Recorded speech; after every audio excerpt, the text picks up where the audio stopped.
지난주에 장례 예배가 있었습니다. 오랫동안 병석에 계셨던 이종임 권사님께서 지난 수요일에 세상을 떠나셨습니다. 그래서 금요일 오후까지 장례 예배와 절차를 모두 마쳤습니다. 소식을 듣고 장례식장을 처음 찾아갈 때 그 빈소에 펼쳐놓을 성경을 가져가야겠다고 생각했습니다.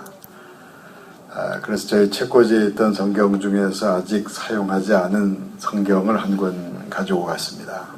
빈소에 가서 성경을 펼쳐 놓으려 할 때 저는 잠깐 망설이게 됐습니다. 성경의 어느 부분을 펼쳐 놓을 것이냐 하는 생각을 하고 있었습니다. 성경을 들고서 대략 한가운데를 펴면 시편이 나오게 됩니다. 그런 식으로 성경을 펼쳐서는 안 될 것 같고 해서 그 장례식에 자주 설교하는 요한복음 14장 1절 너희는 마음에 근심하지 말라 하나님을 믿으니 또 나를 믿으라 그 부분을 펼쳐놓으면 그 구약 부분은 너무 두툼하게 되고 신약 쪽은 너무 얇게 보일 것 같았습니다. 조금 망설이다가 이사야서 53장을 펼쳐야겠다고 생각했습니다. 그가 찔림은 우리의 허물 때문이요 그가 상함은 우리의 죄악 때문이라. 돌아가신 분은 어머니로서 일생을 사셨기 때문에 어머니의 고난과 희생을 생각하면 그 말씀이 적합할 듯 했습니다. 그래서 이사야서 53장 5절 말씀을 펼쳐 놓은 셈입니다. 그리고 나서 저는 그 부분을 펼쳐 놓은 게 잘한 것인지 저 스스로에게 질문하면서 그 말씀을 조금 더 깊게 묵상하려고 했습니다. 그가 찔림은 우리의 허물 때문이요. 어머니의 찔림과 고난은 자식들의 연약함과 허물 때문이요. 그가 상함은 어머니의 몸과 마음의 상함은 자녀들의 부족함과 또한 자녀들의 허물 때문이라. 그 생각할수록 그 말씀은 그 가정을 위해서 고난당하고 희생하시는 어머니를 위한 말씀처럼 생각됐습니다. 어머니의 손길 안에서 어린아이가 성숙한 인간으로 성장해 갑니다. 어머니 기도를 통해서 희망 없어 보이던 아이들이 믿음을 가진 희망 있는 아이로 변화되어 갑니다. 어머니의 손길 안에서 미성숙은 성숙으로 변화되고 연약함은 건강함으로 바뀌어가고 희망 없는 인생은 미래가 밝은 인생으로 서로 교환되는 것이 아닌가 생각되었습니다. 그렇게 자녀들이 건강하게 성장하는 동안에 꿈 많은 젊은 여인이었던 어머니는 자신의 꿈은 다 잃어버리고 가정과 자녀들에게 매달리는 희생의 삶을 살아가야 합니다. 그러니까 어머니는 희생과 교환의 장소가 되는 셈입니다. 자신의 젊음과 아름다움과 꿈을 내어주면서 자녀의 건강과 희망을 얻으려는 교환이 어머니 안에서 일어나는 것이요. 그런 교환과 희생의 장소가 바로 어머니라는 말씀입니다. 그런 의미에서 저는 빈소 위에 이사야서 53장을 펼쳐 놓은 겁니다. 희생의 장소로서의 어머니, 교환의 장소로서의 어머니, 자녀들이 건강과 미래와 희망을 얻는 동안에 그 교환의 대가로 어머니는 고난과 병약함과 그리고 때가 참에 죽음을 받아들여야 합니다. 그러니까 이 세상 어머니들은 예수님을 닮았습니다. 우리는 아무것도 모르고 죄악과 절망 중에 살아왔는데 예수님께서는 우리의 죄악을 대신 지시고 골고다 십자가에 달리셨습니다. 우리의 죄악과 죽음은 예수님 안에서 용서와 구원으로 바뀌게 됩니다. 죄악은 용서와 교환되며 죽음은 구원과 영생으로 교환되는 겁니다. 그래서 예수님은 희생의 그리스도시요 교환의 그리스도가 되시는 것입니다. 오늘의 본문 고린도후서 8장 9절이 이렇게 전하고 있습니다. 우리 주 예수 그리스도의 은혜를 너희가 알거니와 부요하신 이로써 너희를 위하여 가난하게 되심은 그의 가난함으로 말미암아 너희를 부요하게 하려 하심이라. 예수님은 하나님의 아들로서 모든 것에 부족함이 없으신데 스스로 부족한 인간의 모습을 받아들이셨습니다. 예수님께서 스스로 가난하고 부족한 삶을 받아들이신 것은 예수 믿는 우리를 부요하게 하려 하심이라. 예수님께서 스스로 가난해지신 것은 부족하고 가난한 우리를 부요하게 하시려는 것이라. 예수님께서는 그 교환을 위하여 세상을 찾아오셨습니다. 우리의 죄사함과 구원을 위하여 예수님께서는 십자가 죽음을 받아들이셨습니다. 그 십자가에서 우리의 처지와 예수님의 처지가 교환되었습니다. 죽어 마땅한 우리에게 구원과 영생이 주어지는 동안에 예수님에게는 십자가 죽음이 주어진 것입니다. 그런 교환을 위하여 예수님께서 우리를 찾아오셨습니다. 그 놀라운 교환을 통해서 하나님의 아들이 스스로 희생양이 되신 것입니다. 그러니까 우리가 예수 그리스도 이름으로 기도할 때 우리의 기도를 통해서 그런 교환이 일어나게 됩니다. 그 기도 안에서 미움과 용서 사이에 교환이 일어납니다. 도저히 용서할 수 없어 하는 미움과 증오가 사랑과 용서의 마음으로 변화되는 교환이 일어나는 것입니다. 절망과 희망 사이에 교환이 일어나기도 합니다. 나의 인생은 더 이상 희망 없는 인생이 되고 말았습니다. 근데 예수를 믿고 그 이름으로 기도하는 동안에 내 마음 어디선가 알 수 없는 희망이 솟아오릅니다. 예수님 우리를 위해서 희생과 교환의 그리스도가 되신 것입니다. 사도 바울은 고린도후서 6장 10절을 통하여 이렇게 고백합니다. 우리가 근심 많은 자 같으나 항상 기뻐하고 가난한 자 같으나 많은 사람을 부유하게 하고 아무것도 없는 자 같으나 모든 것을 가진 자로다. 많은 어려움 때문에 염려 근심할 수밖에 없을 듯한데 그런데 믿음을 가진 우리는 항상 기뻐할 수 있습니다. 예수 그리스도 이름으로 찬양하고 기도하는 동안에 세상이 주는 근심과 하나님께서 주시는 기쁨 사이에 교환이 일어나기 때문입니다. 근심은 기쁨이 되고 가난한 자는 부유하게 되고 분노와 절망은 용서와 희망으로 교환되고 또 변화되는 것입니다. 저는 교회를 주로 하면서 신학교에서 기독교 역사와 관련된 강의를 해왔습니다. 근데 지난 학기에는 새로운 과목이 저에게 주어졌습니다. 설교의 내용을 어떻게 구성해야 하는지 신학생들에게 설교에 대한 강의를 해보라는 겁니다. 갑자기 소식을 들었기 때문에 충분한 준비 시간은 없었습니다. 그래서 그동안 교회에서 준비한 내용들을 정리하면서 강의를 시작했습니다. 설교는 그야말로 종합적인 총체적인 작업입니다. 그 설교자의 인격과 학식은 물론이고 그 신앙과 영성과 그 모든 것이 설교를 통해서 나타나게 됩니다. 그 한 학기 동안 강의를 통해서 큰 변화를 기대하기는 어려운 일이라고 생각이 됐습니다. 그렇지만 일단 강의를 맡았으니까 그 짧은 강의를 통해서라도 어떤 변화가 일어나게 하려는 나름대로 욕심을 가지고서 강의에 임하게 됐습니다. 일단 글을 읽고 글의 흐름을 파악하는 방법이나 논리적인 글쓰기를 가르치고 그 설교에 반드시 들어가야 하는 내용이 어떤 것인지 실제적으로 필요한 그 내용 위주의 강의를 진행을 했습니다. 그러던 중에 강의를 마쳐야 할 시간이 다가왔습니다. 학기말 시험 때에는 학생들 모두가 한 사람씩 나와서 설교를 직접 하도록 했습니다. 채점은 설교 원고를 가지고 하겠지만 모두가 직접 나와서 설교를 한 번씩 하라고 시켰습니다. 그래서 서너 시간에 걸쳐서 학생들 모두가 나와서 한 번씩 설교를 했습니다. 학생들 중에는 똑똑한 학생들이 있어서 설교를 유창하게 잘했습니다.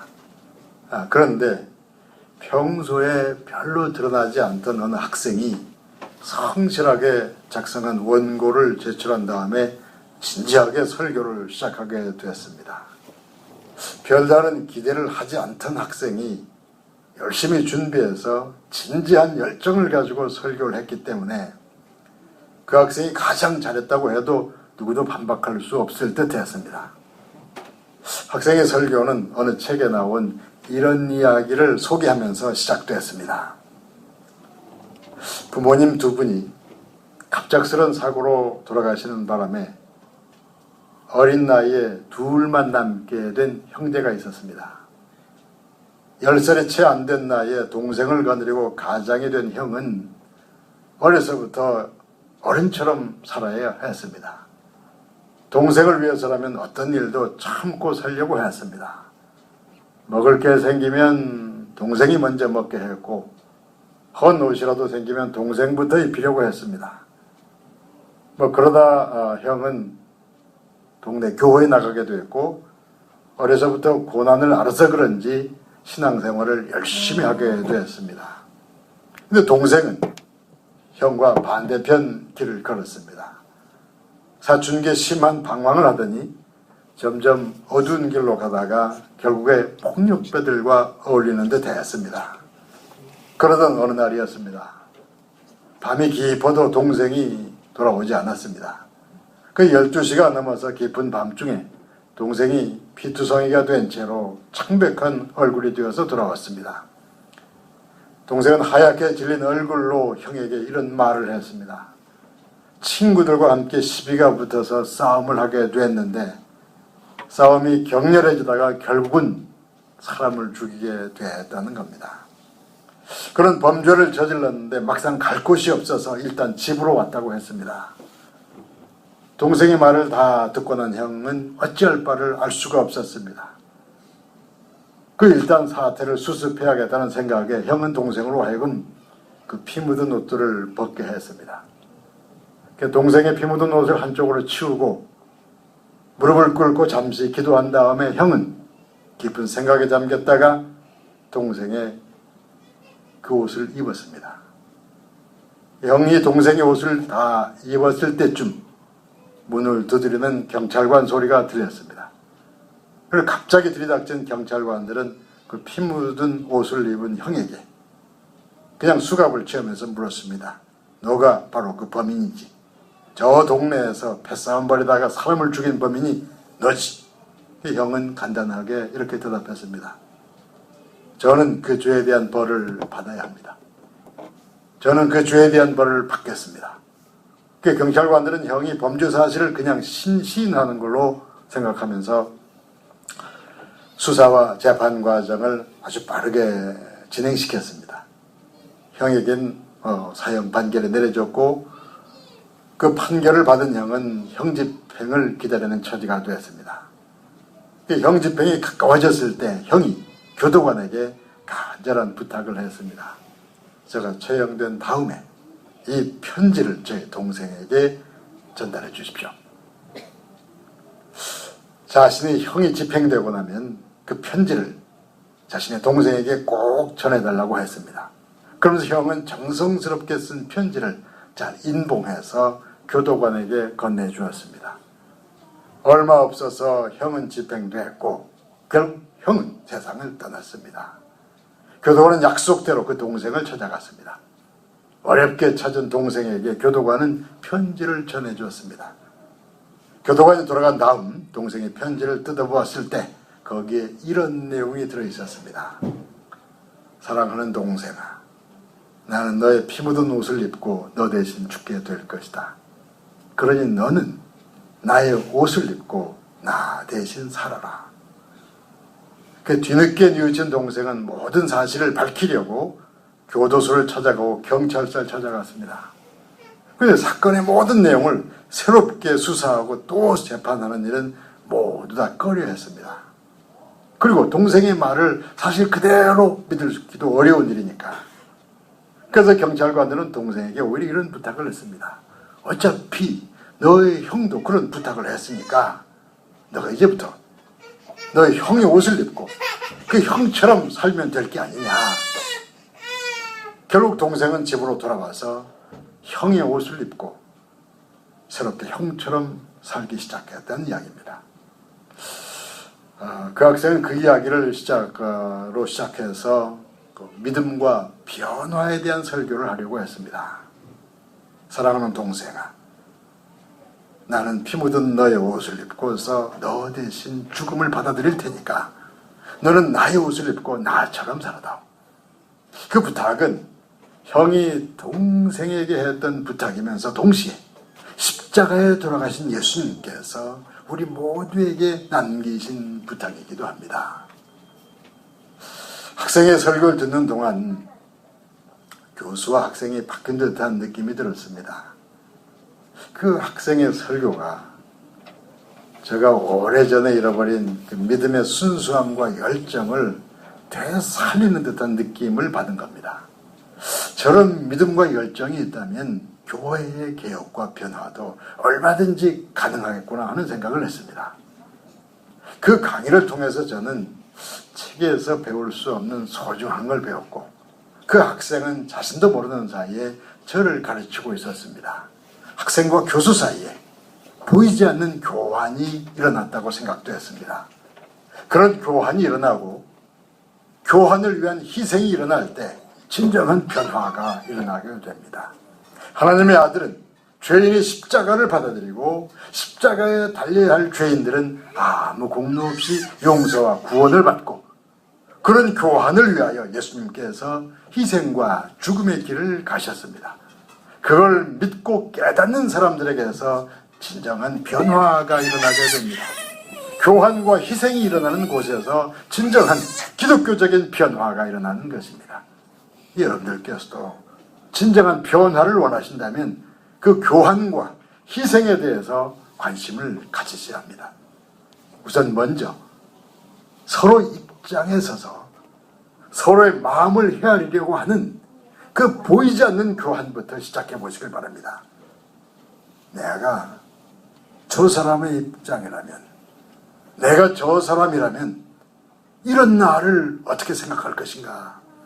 내가 나 형제와 이웃을 향해서 교환과 희생의 마음을 품는 순간에 하나님의 성령께서 오셔서 예수님과 나 사이에 놀라운 교환이 일어나게 하실 겁니다. 어둡고 희망 없는 미움과 분노는 예수님께서 가져가시고, 밝은 희망과 사랑과 용서는 나의 것이 되는 것입니다. 그런 교환이 여러분들 모두에게서 일어나게 되기를 예수 그리스도 이름으로 축원합니다. 기도하겠습니다. 아버지 하나님이시여, 예수 그리스도께서 십자가에 달려 돌아가심은 우리의 구원을 위한, 우리의 축복을 위한 희생과 교환을 위한 것이라고 믿습니다. 그런 믿음을 가지고 형제와 이웃을 겸손하게 바라보는 저희들 가운데 성령으로 충만하게 임하셔서 주의 뜻을 이루시옵소서.